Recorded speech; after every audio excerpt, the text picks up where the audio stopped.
2000. Simon Danczuk is with us. We're talking through the big stories of the day.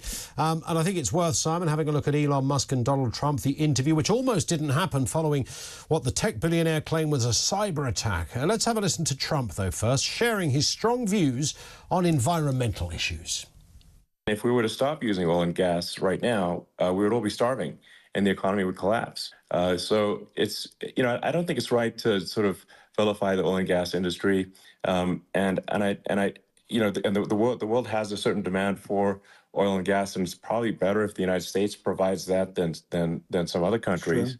Sure. And it would help with prosperity in the U.S. And at the same time, obviously, my view is like, we do over time want to move to a sustainable energy economy, because eventually you do run out of, you run out of oil and gas. It's not infinite.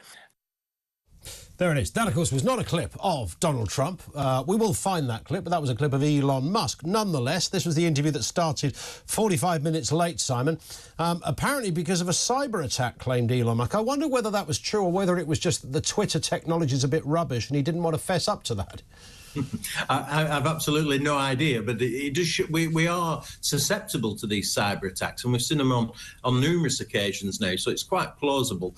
But the wider point in terms of Elon Musk, let me just say, thank goodness that we've got somebody like Elon Musk. I have to say, who he's not like all of us, he's not perfect, but he speaks truth to power. And I think it's good to have somebody out there that's doing that, somebody that's running a very large organisation, communications organisation like that. We should celebrate people like Elon Musk, actually, speaking truth to power. And on that issue in its own right, in terms of energy generation, the idea of scrapping petrol and oil from day one is just ludicrous. It has to be done very gradually, and we see that in the UK with this new government. Yeah. And Ed Miliband at the forefront of that agenda. It's going to be an absolute nightmare, a disaster. It's interesting that there's now even conspiracies around this interview, Simon. Somebody here, Matt, says, if that's actually Trump speaking on that interview, then I'm the King of England. No live stream.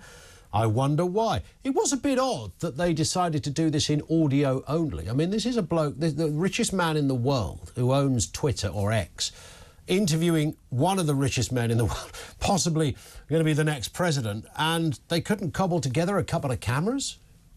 Yeah, that is a bit unusual, isn't it? I don't know whether there's a technological reason for that, so that it might reach a wider audience just by having audio as opposed to having video as well. Yeah. So I'm not sure what the logic is for that, but I'm not surprised that there are conspiracy theories coming out quick and fast over anything like this. I wonder whether Kamala Harris will do a similar interview with Elon Musk. Somehow, I can't see it happening. Well, that's interesting. I think I'm right in saying Elon Musk was supporting the Democrats last time round, but I don't think he's supporting them this time round. There's no doubt about it that Kamala Harris has had quite a good couple of weeks, actually, since Biden stood down. And we do need Donald Trump to step up to the mark and improve his opinion poll ratings. There's no doubt about that. Yeah, absolutely. It's interesting.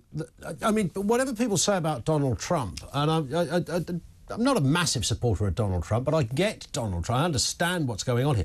At least he has a philosophy on these things. He has an idea. This is what he thinks on immigration. This is what he thinks on environmental issues. This is what he thinks on law and order. We know that stuff. We know that he shoots from the heart on those kind of areas.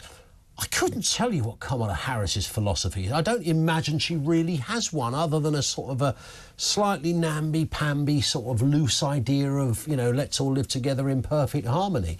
And I kind of think that's arguably where it starts and where it stops. Yeah, I suspect she's taking a sort of UK Labour Party approach to this election, which is say as little on policy as you possibly can and hope that the electorate will just support you.